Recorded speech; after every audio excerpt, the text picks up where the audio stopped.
ናችሁልኝ? እኔ በጣም ደህና ነኝ።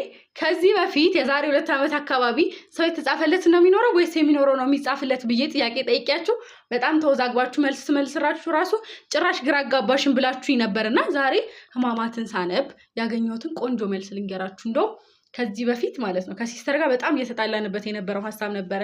ምን መሰላችሁ? የሕይወቴን መጽሐፍ የሚል የሆነ የመናፍቅ መዝሙር አለና ይሄ መዝሙር የምንፍቅና ነው፣ እኛ ክርስቲያኖች ልንቀበለው አንችልም ብያት፣ ኧረ አይሆንም ምናምን ስትለኝ ስሚው ምናምን ብያት ተስማምተን ነበርና በሱም ሐሳብ ዙሪያ ስለሆነ ስሙት መልሱን። ምን መሰላችሁ?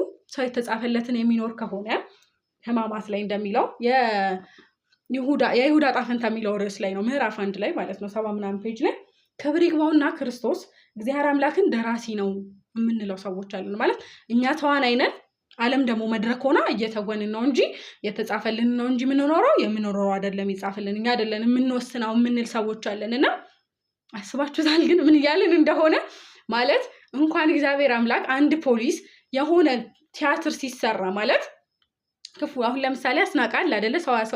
ለሰው ላይ አስናቀን ፖሊስ ያስራል እንዴ? ማለት የተጻፈለትን ነው እንጂ እየተወነ ያለው የምርሪ ላይፍ ላይ ያለ ነገር አይደለም። ግን ያንን ነገር ስለተወነ አስናቀ ገዳይ ነህ ተብሎ ወንጀለኛ ነህ ተብሎ ይታሰራል እንዴ?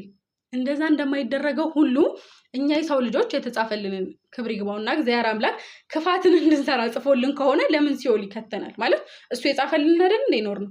ጻድቃን ሰማዕታት የፈጸሙት ተጋድሎ በዛው ልክ የክብር ሽልማት አያስፈልጋቸውም ማለት ነው። ማለትም ተደርሶላቸው ከሆነ ይቅር ይበለኝና አምላኬ ተደርሶላቸው ከሆነ እየተወኑት ያሉት ለምን ይሸልማሉ? ማለት ለምን የክብር ሽልማት ያስፈልጋቸዋል? ለምን የተለየ ክብር እንሰጣቸዋለን? ኦልሬዲ የተጻፈላቸውን ነው እየኖሩ ያሉት፣ እነሱ የወሰኑት ነገር አይደለም ማለት ነው። ሁለተኛው ሐሳብ ደግሞ ምን መሰላችሁ? ፕሪዴስቲኔሽን ኤንድ ፎር ናውሌጅ የሚል ነገር አለ።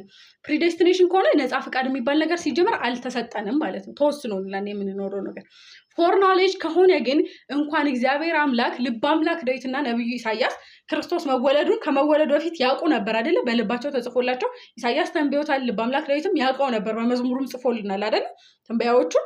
ስለዚህ እግዚአብሔር አምላክ ለነሱ ለነብዮቹ እንኳን የሰጣቸውን እውቀት ማለት አስቀድሞ የማወቅን እውቀት ለነሱ እንኳን በጸጋው የሰጣቸውን ነገር እንዴት እሱ አያውቅም ብለን እኛ እናስባለን? ማለት በጣም ይሄ ትልቅ ስህተት የሆነ ነገር ነው። ስለዚህ እግዚአብሔር አምላክ ያውቀዋል እንጂ ስለ ምንኖረው ነገር አልጻፈልንም ማለት አልወሰነልንም ማለት ነው። ሶስተኛው ሐሳብ ደግሞ ምን መሰላችሁ?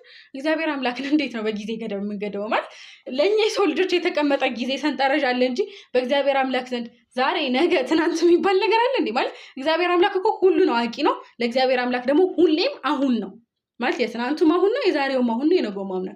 እግዚአብሔር አምላክ ሁሉን የሚያውቅ በሁሉ የመላ ነው አይደለም የምንለው? ጊዜ፣ ቦታ፣ ሰዓት እንዴት ይገድበዋል?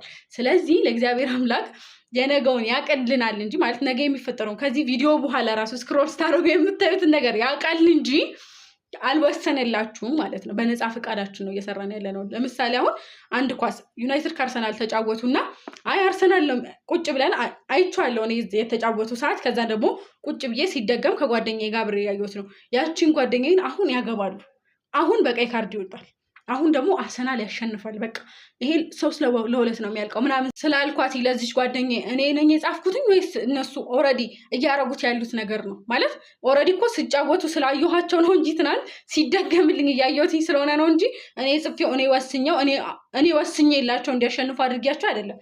ስለዚህ እግዚአብሔር አምላክን በእኛ ህይወት የነገውን ያይልናል እንጂ ማለት የተጻፈልንን ያውቀዋል እንጂ ትናንት የሰራነውን ነገርም ከዚህ በፊት ያረግነውንም ነገር አውቆታል እንጂ አልወሰንልንም። ይሄንን ለማጣቀስ ደግሞ ነብዩ ዮናስ እዚሁ ታሪክ ላይ እናገኘዋለን። ሕማማት ላይ ስታነቡት ማንበብ ከፈለጋችሁ ነብዩ ዮናስ የተንብዮ ነበር አይደል? ለነዌ ህዝብ ልጠፉ ነው ብለው ያንን የ3 ቀን ጸሎት ባያረጉ አሁን እኛ ምን ጾመውን ምን ጸልየውን ጸሎትና ጾም ባይፈጽሙ ትንበያው ይፈጸም ነበረ፣ እነሱም ይጠፉ ነበረ።